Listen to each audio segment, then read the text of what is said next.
రాయి కాదు, రప్ప కాదు, సాక్షాత్ స్వామియే అక్కడ అలా నిలబడి అందరికీ దర్శనమిస్తున్నారు.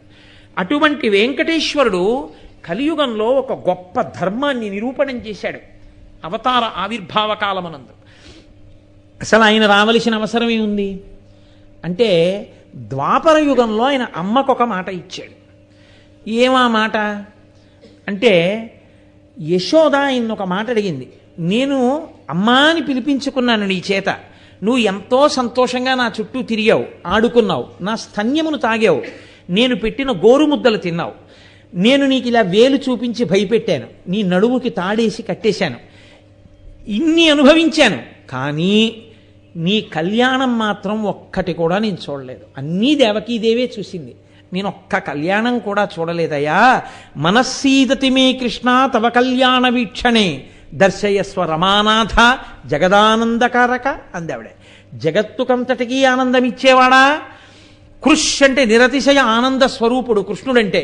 కాబట్టి అంతటి ఆనందం ఇయ్యగలిగిన వాడా, నాకు కూడా ఆనందం ఇయ్యి, నీ కళ్యాణం చూడాలని నాకు కోరికగా ఉంది అంది. అమ్మ అన్న మాటకి ఆయన ఇచ్చిన గౌరవం ఏమిటో తెలుసా అండి? ఈశ్వరుడు అమ్మని చూడని వాడికి వెంకటేశ్వర దర్శనం ఫలితం ఎందుకు ఇస్తుందండి? ఆయన ఆనాడు అమ్మ ఈ మాట అంటే ఆయన అన్నారు, అమ్మా వచ్చే అవతారంలో నేను వెంకటేశ్వరుడిగా ఉండగా నా పెళ్ళికంతటికి పెద్దరికం నీదేనమ్మా, నువ్వు వకుళమాలిక అన్న పేరుతో వస్తావు. ఆ రోజున నేను నిన్ను తల్లిగా భావన చేసి, నిన్ను నేను తల్లిగా సేవించి, నీవే నా పెళ్ళికి పెద్దరికం వహించి నా పెళ్లి చేస్తావమ్మా అన్నారు. అందుకే ఆ యశోదయే ఆదివరాహస్వామి వారి దగ్గర పాచకి అంటే వంట చేసే ఆవిడిగా వచ్చింది. ఆవిడ్ని చూడగానే వెంకటేశ్వర స్వామి వారు గుర్తుపట్టారు, యశోదయే ఈ రూపంలో వచ్చిందని. ఆ వకుళమాలిక ఆవిడ్నే మనం వకుళమాత అంటుంటాం. ఆవిడ వెంకటేశ్వర స్వామి వారితో వాల్మీకి దగ్గరికి వెళ్ళిపోయింది. ఆవిడ పని ఏమిటంటే, రోజు వెంకటేశ్వర స్వామి వారికి ఆ కింద పడినటువంటి ధాన్యాన్ని ఏరి తెచ్చి అన్నం వండి, అక్కడ అడవిలో దొరికినటువంటి కాయలు కూరలు వండి అన్నం పెట్టేది. ఎలాగో తెలుసా అండి? వండి నోటికి అందించి పెట్టేది. ఒక చోట పురాణంలో ఒక మాట ఉంది, ఒక మాట అన్నారు, లౌకికమాపశయ్యాం యథాయుగాంతే వటపత్రశాయి అంది ఆవిడ. ఈయన తల కట్టుకుని చాలా చికాకు వచ్చిన వాళ్ళ పడుకున్నాడు. ఏమిటో వటపత్రశాయిలా అలా పడుకున్నావు పిల్లడా, నువ్వు అన్నం తినకపోతే నాకు మనసు అదోలా ఉంది, అంత వంట చేశాను, లేపింది ఆవిడ. అంత స్వాతంత్ర్యం ఇచ్చాడు తల్లికైనా. అటువంటి వకుళమాలిక ఆయనకి తల్లిగా వచ్చి పద్మావతి పరిణయం చేయించింది. పద్మావతి పరిణయంలో కూడా ఆయన ఎంత ధర్మం చూపించాడో తెలుసా అండి? కలియుగంలో పద్మావతీదేవిగా వేరొకరు ఉంటారని మీరు అనుకోకండి. అమ్మవారే, ఇంద్రుడు అమ్మవారి దర్శనం చేశాడు ఒకప్పుడు. దర్శనం చేస్తే ఇంద్రుడికి ఆవిడ దర్శనం ఇచ్చి ఆవిడ యథార్థ స్వరూపాన్ని చూపించింది లక్ష్మీదేవి. లక్ష్మి అంటే ఎప్పుడూ వైకుంఠంలో ఉండేది కాదు. ఆవిడ కైలాసే పార్వతీత్వంచ క్షీరోధే సింధుకన్యకా స్వర్గే చ స్వర్గలక్ష్మిస్తం మర్చలక్ష్మిశ్చ భూతలే. ఆవిడ గోలోకే రాధికా స్వయం రాసే రాసేశ్వరీత్వంచ బృందావనే రాజ్యలక్ష్మి రాజగేహే గృహలక్ష్మి గృహే గృహే. ఆవిడ వైకుంఠంలో లక్ష్మీదేవిగా ఉన్నది, బ్రహ్మలోకంలో సరస్వతిగా ఉన్నది, గోలోకంలో రాధగా ఉన్నది, చిట్ట చివరికి ప్రతి ఇంటిలో ఇల్లాలుగా ఉన్నది ఆ లక్ష్మీదేవియే. ఎక్కడో లక్ష్మిని చూడడం కాదు, ఇప్పుడు ఇదిగో నా కంటి ముందు ఉన్నటువంటి ఈ తల్లులందరూ లక్ష్మీదేవియే. సహస్రశీర్షవదన, ఇన్ని ముఖాలతో లక్ష్మీదేవే సభలో కూర్చునుంది. కాబట్టి అటువంటి లక్ష్మీ స్వరూపం ఏముందో ఆ లక్ష్మీ స్వరూపమే ఆయా విభూతుల చేత అన్ని రూపాలతో అన్ని నామాలతో ప్రకాశిస్తుంటుంది. ఆ శక్తి స్వరూపమే. అందుకే మీరు చూడండి, ఆవిడ పేరే నవదుర్గాం మహాకాళీం బ్రహ్మ విష్ణు శివాత్మికాం అంటుంది లక్ష్మీ అష్టోత్తరం. నవదుర్గలు ఒకటి, మహాకాళి ఒకటి కాదు, ఆవిడే ఈవిడే ఆవిడే, అన్నీ ఆవిడే అయి ఉంటుంది. గిర్దేవతేతి గరుడధ్వజ సుందరేతి శాకాంబరేతి శశిశేఖర వల్లభేతి సృష్టి స్థితి ప్రళయకైలుషు సంస్థితాయై తస్మై నమస్త్రిభువనైక గురోస్తరుణ్యై అని శంకర భగవత్పాదులు స్తోత్రం చేస్తే లక్ష్మీదేవి అనుగ్రహించలేదా? అమ్మా నువ్వే సృష్టికర్త యొక్క శక్తివి, నువ్వే స్థితికర్త యొక్క శక్తివి, నువ్వే ప్రళయకర్త యొక్క శక్తివి అన్నారు. కనపడిందా లేదా? దర్శనం ఇచ్చిందా? బంగారు చిరుకలు కురిపించిందా లేదా? కురిపించింది ఆవిడ. అది ఆవిడ యథార్థ స్వరూపం. అటువంటి తల్లి పద్మావతిగా వచ్చింది. ఎందుకు వచ్చిందో తెలుసా అండి? కుశధ్వజుడు అని ఒక ముని, ఆ ఋషి, ఆయనకి వేదం అంటే ప్రాణం. వేదము అన్న మాటకు అర్థం ఏంటంటే కేవల మంత్రం కాదు, స్వరం ప్రధానం. స్వరంతో చెప్పినదేదో అదే వేదమంత్రం. స్వరభంగం చేసింది వేదమంత్రం కాదు. ఉదాత్త అనుదాత్త స్వరితముతో చదవాలి. అలా చదివినది ఏదుందో అది మాత్రమే వేదం. అందుకే పుస్తకం చదివి వేదం నేర్చుకోరు, గురుముఖత నేర్చుకుంటారు. శృతి అని పేరు. అందుకే శ్రోత్రేంద్రియముతో చెవి ద్వారా స్వరాన్ని గురువు దగ్గర విని ఆ స్వరంతో పలుకుతారు. అటువంటి వేదం అంటే ఆయనకి ప్రాణం. ఆ వేదమే అమ్మవారిగా రావాలి, ఆ వేదమే లక్ష్మిగా రావాలి. ఈశ్వరుడి ఊపిరి వేదం కాబట్టి వేదమే అమ్మవారిగా వస్తుంది, ఆవిడే లక్ష్మిగా ఉంటుంది, ఆవిడే సీతగా ఉంటుంది. ఆయన ఆ వేదమంత్రాల్ని పారవశ్యంతో వల్లెవేస్తున్నాడు ఈశ్వరుడి ముందు కూర్చుని. ఆయన యొక్క భక్తిని చూసి వేదమే ఒక పిల్ల రూపాన్ని ధరించి వచ్చి పక్కన ఉన్నటువంటి కుశ అంటే దర్భల మీద పడుకుంది. ఆయన వల్లెవేసి ఆ సంతోషంలోంచి ఒక్కసారి బహిర్ముఖుడై ఇలా చూశాడు. ఓ చిన్న పిల్ల కనపడింది, అయ్యో నిజ. ఆమెను చూసి ఓ వేదమే ఈ పిల్లగా వచ్చిందని ఎత్తి ఒళ్ళో పెట్టుకుని పరమ ప్రేమతో వేదాన్ని ఎంత ప్రేమగా చూసుకున్నాడో అంత ప్రేమగా ఈ పిల్లకి వేదవతి అని పేరు పెట్టి పెంచాడు. ఇప్పుడు ఈ పిల్ల పెరిగి పెద్దదై వేదము ఎవరికి చెందినది?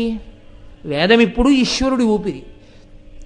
ఆ పిల్లంది, నేను శ్రీ మహావిష్ణువుకి ఇల్లాల్ని కావాలనుకుంటున్నాను అంటే ఆయన అన్నాడు, అమ్మా విష్ణువుకి నిన్ను ఇల్లాల్ని చెయ్యగలవాడను కాను నేను, నీవే విష్ణువుకి ఇల్లాలివి కావాలి, ఆయన గురించి తప్పించి ఆయన అనుగ్రహించి నిన్ను ఇల్లాలుగా స్వీకరిస్తాడన్నాడు. కాబట్టి ఆ వేదవతి తపస్సు చేస్తోంది. ఆవిడ ఈశ్వరుడికి చెందినదే కానీ పరాయివాడికి ఎందుకు చెందుతుందండి? ధూర్తుడైన రావణుడు పుష్పక విమానం మీద వెళ్ళిపోతూ హిమవత్ పర్వతం మీద తపస్సు చేసుకుంటున్నటువంటి ఆవిడ్ని చూశాడు.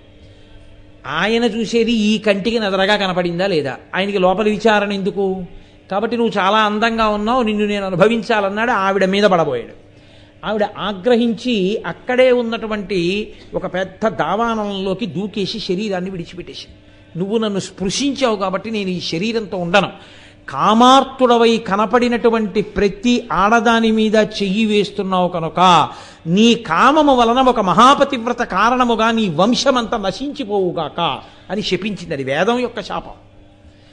కాబట్టి ఇప్పుడు శపించిన తల్లి శరీరాన్ని విడిచిపెట్టింది. అగ్నిహోత్రంలో పడిపోయిన ఆ తల్లిని తీసుకెళ్లి అగ్నిహోత్రుడు స్వాహాదేవికి ఇచ్చాడు, భార్యకి. ఈమె మహాతల్లి, వేదమే ఈవిడ రూపాన్ని పొందింది, నీ దగ్గర ఉంచన్నాడు. అగ్నిహోత్రం ఏం చేస్తుందండి? ఆయనకి వేదంతో అనుబంధమే. స్వరంతో మీరు హవిస్సిస్తే ఆయన పట్టుకెళ్ళి దేవతలకు ఇస్తాడు. స్వరం తప్పితే ఆయన ఎలా తీసుకెడతాడు? ఆ మంత్రాన్ని ఆయన ఒప్పుకోడు. అగ్నిహోత్రుడు పెద్ద బ్రాహ్మణుడు అసలు. కాబట్టి ఇప్పుడు ఆయన తన భార్య స్వాహాదేవికి ఇచ్చి ఆ పిల్లనట్టే పెట్టమన్నాడు. ఆ పిల్లని ఆవిడ పెంచి పెద్ద చేస్తాం. ఒకానొకప్పుడు సీతాదేవిని రావణాసురుడు అపహరించి తీసుకుపోతుంటే అగ్నిహోత్రుడు ఆ మార్గంలో వచ్చి రావణుడిని చూసి, అవునులే, కామంతో కన్నులు మూతలు పడిపోయిన నీకు నేను ఎలా కనపడతానన్నాడు. ఏమంత మాట అన్నావు అన్నాడు. అంటే ఆయన అన్నాడు, నీవు మారీచుడితో మాట్లాడుతున్నప్పుడే ఎక్కడ ఎవరు ఏది మాట్లాడుకుంటున్నా వినగలిగినటువంటి ప్రజ్ఞని ఋషుల చేత పొందినటువంటి రామచంద్రమూర్తి నువ్వు వేసిన ప్రణాళిక భగ్నం చెయ్యడం కోసమని సీతని తెచ్చి నా దగ్గర పెట్టి మాయాసీతని పర్ణశాలలో పెట్టాడు. నువ్వు ఆ మాయాసీతని పట్టుకెడుతున్నావు. ఎంత ఉపకారం చేశావయ్యా అని అసలు సీతమ్మని అగ్నిహోత్రుడికి ఇచ్చి మాయాసీత రూపంలో వేదవతిని తన రథం మీద పెట్టి ఆయన తీసుకెళ్ళాడు. ఆవిడ శాపం కదండి, ఆవిడ వల్లనే కదా పోవాలి ఇప్పుడు రావణాసురుడి వంశం. తీసుకెళ్ళి ఆవిడ్ని శిశుపావృక్షం కింద పెట్టాడు. ఆవిడని బాధలు పెట్టిన కారణం చేత రావణాసురుని యొక్క వంశం అంతా నశించిపోయింది. ఆఖరణ రామచంద్రమూర్తి త్రికాలవేది కనుక అగ్నిప్రవేశం చేయించారు సీతమ్మని. అంటే ఆ వేదవతి మళ్ళీ తండ్రి దగ్గరికి వెళ్ళింది. అగ్నిహోత్రుడు ఇప్పుడు తన దగ్గర ఉన్న సీతమ్మని వేదవతిని ఇద్దరినీ తీసుకొచ్చి సీత స్థానంలో కష్టాలు పడింది కాబట్టి ఈమెను కూడా నువ్వు పరిగ్రహించు భార్యగా అన్నాడు. అంటే రాముడు అన్నాడు, ఇది నరుడిగా ఉన్న అవతారం. రామో భిర్నాభిభాషతే, 2 మాటలు లేవు, ఒక్కతే భార్య, కాబట్టి నేను స్వీకరించాను. వచ్చే అవతారంలో ఈవిడ్ని స్వీకరిస్తాను, ఈవిడ్ని స్వీకరించడానికే అవతారాన్ని తీసుకుంటానన్నాడు. కాబట్టి ఇప్పుడు ఈ వేదవతిని మళ్ళీ అగ్నిహోత్రుడు తీసుకెళ్ళాడు. ఆ వేదవతి మళ్ళీ అయోనిజగా ఆకాశరాజుకి కూతురుగా పద్మావతిగా పుట్టింది. ఇప్పుడు ఈ పద్మావతి పరిణయం కోసం వెంకటేశ్వర అవతారం రావాలి. ఇచ్చిన మాట నిలబెట్టుకోవడం ఎంత కష్టమో నిరూపిస్తుంది వెంకటేశ్వర అవతారం. మాట తప్పడానికి ఇవ్వడం చాలా తేలిక, ఇచ్చిన మాట నిలబెట్టుకోవాలనుకున్న వాడితో మాట చెప్పించడం ఎంత కష్టంగా ఉంటుందో, మాట ఎంత గొప్పదో తెలుసుకుని ప్రవర్తించడం ఎంత గొప్పదో ఆ అవతారం నిరూపించింది. అమ్మ కోరిక తీరాలి, అవతల పద్మావతి పరిణయము జరగాలి. 2 జరగడం కోసం ఆయన ఎంచుకున్న మార్గం వెంకటేశ్వర అవతారంగా వచ్చి వకుళమాలికని, వకుళమాతని తన తల్లిగా స్వీకరించాడు. దానికోసం ఇచ్చిన మాట నిలబెట్టుకోవడం అన్నది ఎంత కష్టమో చూపించాడండి మహానుభావుడు. ఆయన కర్మ, ఆయనేమో కొండ మీద ఉన్నాడు. ఆయన ఎవరో ఎలా తెలుస్తుంది రాజుగారికి? రాజుగారి కూతురు పద్మావతి, ఆకాశరాజు కూతురు. పద్మావతిని తాను చేపట్టి తీరాలి. పద్మావతిని చేపట్టడం కోసమని ఆఖరికి వెంకటేశ్వరుడే సోది చెప్పి ఆవిడ కింద మారిపోయాడు. అంటే త్రికాలవేదులైన వారు ఏది చెప్తారో దాని మీద మనకు బాగా నమ్మకం. చిలక చెప్పనివ్వండి, నాకు ఎన్నో ఫోన్లు వస్తుంటాయి, నాకెవరో ఏమండి ఏదో పెళ్ళవదు ఇలా చేయమన్నారండి, నేను అలా చెయ్యాలా అండి అంటుంటారు.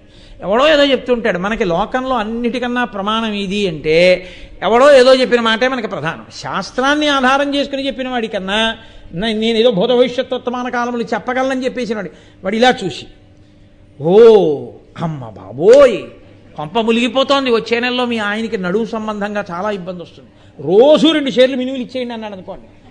వాడికి నడువుకి ఏమైనా అవుతుందో అవుతుందో, ఆవిడ వెంటనే ఏమనుకోవాలి, ఎన్ని మాటలు కడిగినా పోని గీతలు గీసినటువంటి వాడి కాళ్ళు నేను పట్టగనుండగా ఆయన నడుమేమవుతుంది అందం. మినువులు ఇవ్వకపోతే ఏదో అయిపోతుందని ప్రతిరోజు 2 షేర్ల మినువులు ఇచ్చేసి వాడికి ఏమీ అవదు, శుభ్రంగా ఉంటాడు. ఆ మినువుల వల్లే అలా ఉందని ప్రతి నెల ఆయన దర్శనానికి వెళ్తాడు. అదో ప్రారంభం. అంటే నేను శాస్త్రీయంగా చెప్పేవాళ్ళని నేను విమర్శించట్లేదు, ఏదో నోటివాక్కుగా చెప్పడం అనేటటువంటిది అలా ఉంటుంది. సోదిగా చెప్పడం అనేటటువంటిది చెప్పగలిగిన ప్రజ్ఞ ఈశ్వరాంశగా అలా చెప్తుంటారు కొంతమంది. కాబట్టి వెంకటరమణుడు సోది చెప్పే ఆవిడిగా వెళ్ళాడండి. ఆయన కర్మ అది. అంటే ఇచ్చిన మాట నిలబెట్టుకోవడానికి ఆయన ఎంత కష్టపడవలసి ఉంటుందో చూపించాడు. వెళ్ళి ఎప్పుడో నేను దాని గురించి పరిశీలన చేసింది, అవన్నీ స్ఫురణలో ఉంటాయా, సాయంకాలం ఎప్పుడు ఉపన్యాసానికి వచ్చి అక్కడికి వెళ్ళి నేను సోది చెప్తాను, అందరికీ సోది చెప్తున్నాడు. అందరికీ సోది చెప్తుంటే రాజుగారి భార్యకి చెప్పారు, ఏమన్నా సోది బాగా చెప్తున్నారు. వచ్చిన ప్రారంభం ఏంటంటే వాళ్ళ ఇంట్లో అందరూ దిగులుగా ఉన్నారు. కారణం ఏంటంటే పద్మావతీదేవికి జ్వరం వచ్చింది. జ్వరం ఎందుకు వచ్చింది అని చెలికెత్తెలను అడిగితే ఈవిడ ఎవరో నల్లనయ్యని చూసింది ఉద్యానవనంలో, అప్పటి నుంచి మనసు పడేసుకుంది. ఆయన ఫ్రమ్ అడ్రస్ తెలియదు, ఎక్కడి నుంచి వచ్చాడో తెలియదు, ఏమిటో తెలియదు. బహుశः రాబో కాలంలో లోకం ఇలా ఉంటుంది. ఎవరినే ప్రేమించావు అని అడిగారు అనుకోండి, ఏమో అతను ఎక్కడ ఉంటాడో తెలియదు. ప్రేమించడానికి మనసు ఉండాలి కానీ ఇంకోటి ఉండాలా అని ఓ దిక్కుమాలిన డైలాగ్ ఒకటి వస్తుంది లోకంలో అని చెప్పడానికి ఇది వచ్చిందేమో వెంకటేశ్వర ముందే. ఆయన అన్ని లోకంలో ప్రామిసరీ నోటు కూడా రాసిన వాడికి చూపించినేంటి. కాబట్టి ఇదే మాట పద్మావతీదేవి అంది. ఆ చెలికెత్తెలను అడిగితే ఏమో మాకు తెలియదు, ఆ రోజున ఏనుగును తరుగుకుంటూ వచ్చాడు గుర్రం మీద, వెళ్ళిపోయాడు అంతే. అప్పటి నుంచి ఈవిడికి జ్వరం మొదలైందన్నారు. ఆయన ఎవరో తెలియదు, రాజుగారి కూతురు, ఎలా ఇచ్చేస్తారు పిల్లని?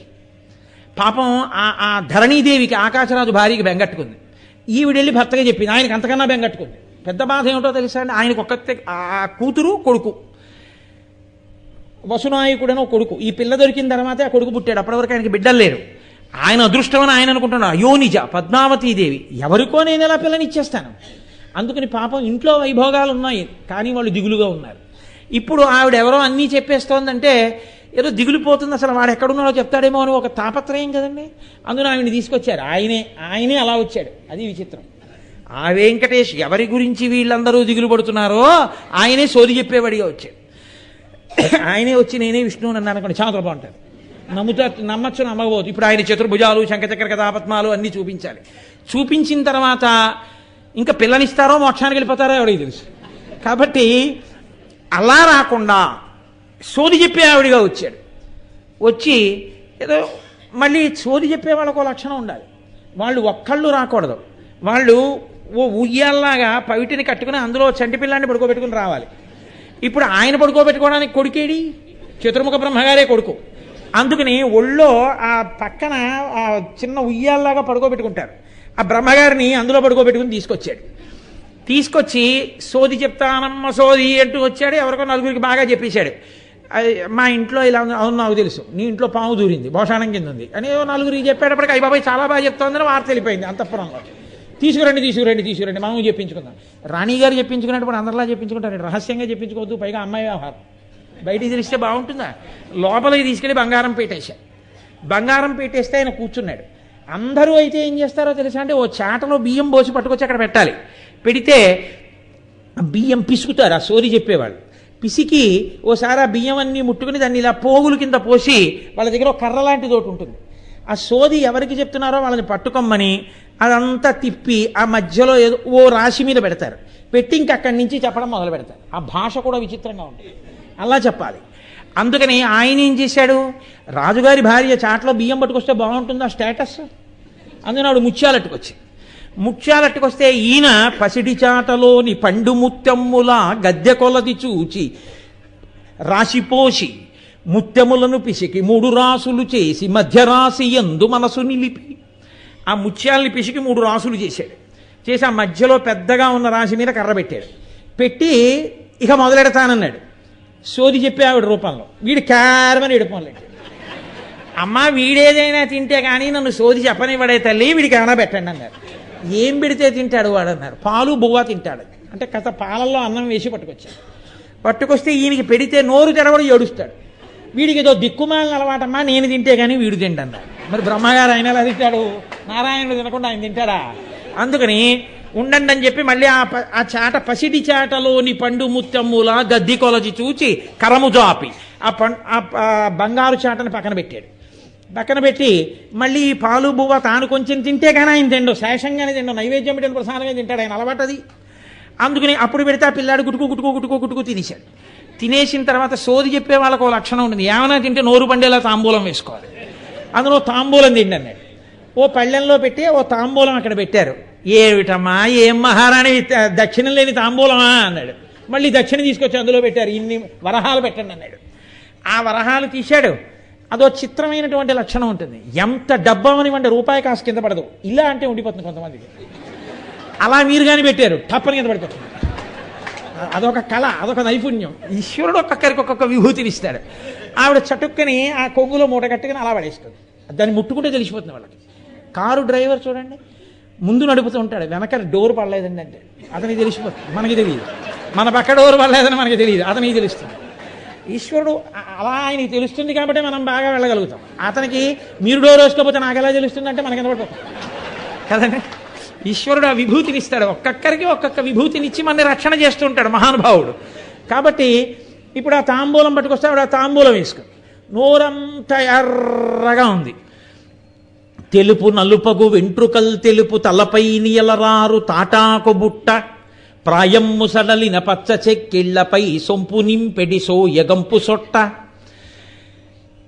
తమ్మి మొగ్గల నెల్ల దాచెడు మెత్తటి పైట దిగజారు పొడల సుట్ట ఆ గజ కుంభముల మించు నిజబుర సొర్రపై పలికెడుతే నియపాట పుట్ట పెదవి దిగజారు ఇత్తడి పొడల సుట్ట కలికి నెలవంక కుంకుమ చెలువ పుట్ట బ్రహ్మ ఒడిలోన బాలుడై రవము పెట్ట మంచి ఎరుకత వచ్చి సిరిమించున్నట్లు. లక్ష్మీదేవి ఎంత అందంగా ఉంటుందో అంతకన్నా అందమైన సూర్య చెప్పేదానిలో వచ్చి కూర్చున్నాడు. ఎలా సూర్య చెప్పేవాళ్ళ యవనంలో ఉంటే అది ఈవిడ బాగా చెప్పగలదా అంటారు, కొంచెం అనుభవం ఉండాలి. అందుకని తెలుపు నలుపగు వెంట్రుకలు తెలుపు తలపై నియలరారు తాటాకు బుట్ట, కాస్త తెలుపు నలుపుగా ఉన్నటువంటి వెంట్రుకలతో కూడుకున్నటువంటి సిగ కలిగి దాని మీద తాటాకు బుట్ట పెట్టుకుని వచ్చింది. తాటాకు బుట్ట ప్రాయమ్ము సడలిన పచ్చ చెక్కిళ్లపై సొంపు నింపెడిసో యగంపు సొట్ట, పచ్చగా బంగారంలా మెరిసిపోతున్నటువంటి ఆ బొగ్గల మీద కొంచెం వయసు అయిపోతూ ఉండడం చేత పడిపోయి కొంచెం అని లోపలికెడితే పడుతుంది సొట్ట, అలా పడినటువంటి ఓ సొట్ట. అలాగే తమ్మి మొగ్గల నెల్ల దాచెడు మెత్తటి పైట నింపెడి ముత్యాల చుట్ట, ఆ పవిట ఆ మెత్తగా ఉన్నటువంటి ఆ పవిట మీద వేసుకున్నటువంటి పూసల హారాలు, పెదవి దిగజారు ఇత్తడి పొడల సుట్ట వాళ్ళు పెట్టుకునేటటువంటి ముక్కుకు పెట్టుకునే ఆభరణం ఇటు పక్కన ఏదో చాలా సోయగంగా ఓ చిన్నది ఏం పెట్టుకోరు. అది మనం అరిచేత్తో పట్టుకుంటే ఓ 1/2 kg ఉంటుంది, అంతది పెట్టుకుంటారు. ఇక్కడ పెట్టుకోవడం వల్ల అది ఏమిటవుతుందంటే ఇలా సాగిపోయి కింది పిదిం వరకు వేలాడుతూ ఉంటుంది. వీళ్ళు అన్నం ఎలా తింటారా అని మనకు అనుమానం వస్తుంది. అలా సాగి ఉంటుంది. అందుకని పెదవి దిగజారు ఇత్తడి పొడల సుట్ట గజకుంభముల మించు నిజబుర సొర్రపై పలికెడితే నియపాట పుట్ట. ఆ ఆనపకాయని బాగా తొలిచేసి తీగలు కట్టి ఓ వీణ లాంటి తోటి తయారు చేసి పట్టుకొస్తారు. టేవుడేం టేవుడేం అని వాయిస్తూ ఉంటారు దాన్ని. అలాంటి తోటి పట్టుకొచ్చింది. కాబట్టి కలికి నెలవంక కుంకుమ చెలువ పుట్ట. వాళ్ళు ఏదో చిన్న బొట్టిలా ఏం స్టైల్గా చిన్న ఏదో చిన్న చిన్నవి తీసుకొచ్చి ఇలా అంటించుకోవడాలు అవి ఏమి ఉండవు, ఇంత బొట్టెట్టుకుంటారు. కాబట్టి కలికి నెలవంక కుంకుమ చెలువ పుట్ట బ్రహ్మ ఒడిలోన బాలుడై రవము పెట్ట. చతుర్ముఖ బ్రహ్మగారు పసిపిల్లాడై ఒళ్ళో ఏడుస్తున్నాడు. మంచి ఎరుకత వచ్చే సిరిమించున్నట్లు ఆమె సోది చెప్పడానికి వచ్చింది. వచ్చి ఆ బియ్యం అంతటినీ పిసికి పోగులెట్టి మధ్యరాశి ఎందు మనసు నిలిపి ఆ మధ్యరాశి మీద కర్ర పెట్టించి ఆ వచ్చినటువంటి ఆ ధరణీదేవిని పట్టుకోమని స్వామి శ్రీయప్పతిగా నెలకొన్నవాడా, శ్రీ మహాలక్ష్మిని చేకొన్నవాడా, ఏదాలు బొమ్మన్నకి చిన్నవాడా, పాదైన పెనుగొంట పట్టిన్నవాడా, సూకార రూపుతో సొగసైన దేవా చేకొన్న బాలుణ్ణి చేకొన్నవాడా, మరుగుజ్జ రూపాన మహికొన్న దేవా దొరకడకరాయన్న దొంగల్లవాడా, నల్లోడ పిల్లోడ సల్లన్ని దేవా సల్లగా గొడ్డల్ని సారించినోడా, ముద్దుగా వచ్చేటి బుద్ధైన దేవా పెద్దగా నడిచేటి సక్కున్న దేవా, బ్రహ్మాండనాయుడా బత్తరచ్చకుడా బదరినారాయుడా బంధమోత్సకుడా, కంచి కామాక్షి కాశీ విశాలాక్షి మధుర మీనాక్షి బెదవాడ కనకదుర్గమ్మ శ్రీకాళహస్తి జ్ఞాన ప్రసూనాంబ వాక్కీయరే నాకు వాక్కీయరే పలుకీయరే మంచి పలుకీయరే అని మొదలుపెట్టి ఎడమ చెవి చూపితే బుర్రిదే అనుకో, గడ్డాన్ని చూపితే బుర్రోడు అనుకో, తల్లి నీ మనసులో కలవరం తెలిసిందే తల్లి, బొల్లిగద్దనెక్కి తిరిగేటటువంటి నామాలు పెట్టుకున్న నల్లనయ్య అరణ్యంలో కనబడ్డాడే అమ్మ, నీ కూతురు మనసంతా వాడి మీద పారేసుకున్నాదే తల్లి, వాడి కోసమే ఆయన కోసమే ఈమె పుట్టిందే తల్లి, అడవిలో తిరిగేవాడు కోనలో ఉండేవాడు బుర్రోడు వాడికిచ్చి బుర్రిదాన్ని పెళ్లి చేయడం అనుకుంటున్నావేమోనే అమ్మ, అలా చెయ్యకపోతే నీ వంశం అంతా పాడైపోతుందే తల్లి, నా మాట వినవే అమ్మా, వాడు శంఖచక్రాలు పట్టుకున్నవాడు బొల్లిగద్దనెక్కి తిరిగేటటువంటి పంగనామాల వాడే అమ్మా, వాడే ఈ లోకాలనన్నింటినీ కాపాడేవాడే, వాడికిచ్చి పెళ్లి చెయ్యవే తల్లి, ఆ తల్లి లక్ష్మీదేవే నీ కడుపున పుట్టిందే అమ్మ, నా మాట వినవే. అయ్య బాబోయ్, నిజంగా శ్రీ మహావిష్ణువునే మా అమ్మాయి పెళ్లి చేసుకోవాలనుకుంటోందా, తప్పకుండా ఇస్తామని పెద్ద తాంబూలం ఇచ్చారు. ఆ తాంబూలం చేసింది చీరలో ఇలా మడిచేసి ఆ పిల్లాడు ఏడుస్తుంటే వాడిని తీసుకుంది జో కొడుతూ బయటికి వెళ్ళిపోయింది, అంతర్ధానం అయిపోయింది. ఇంతకీ పద్మావతి పరిణయం తర్వాత విందురు గారి ఆయన కర్మ సోది చెప్పేవాడి కింద రావడం అంటే ఇచ్చిన మాట నిలబెట్టుకోవడానికి అంత కష్టపడ్డాడు. కన్న తల్లికి ఇచ్చిన మాట నిలబెట్టుకుని ఒకళో మాతగా